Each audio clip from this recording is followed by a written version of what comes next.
ब्रह्ममुरारिसुरार्चितलिङ्गं निर्मलभासितशोभितलिङ्गम्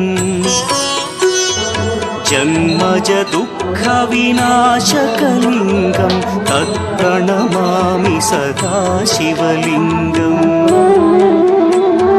देवमुनिप्रवरार्चितलिङ्गं कामदहन करुणाकरलिङ्गम्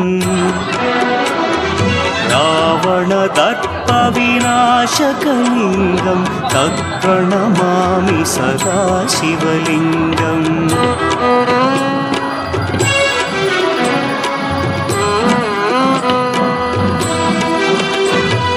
सर्वसुगन्धसुलेपितलिङ्गं बुद्धिविवर्धनकारणलिङ्गं सिद्धसुरासुरवन्द्यं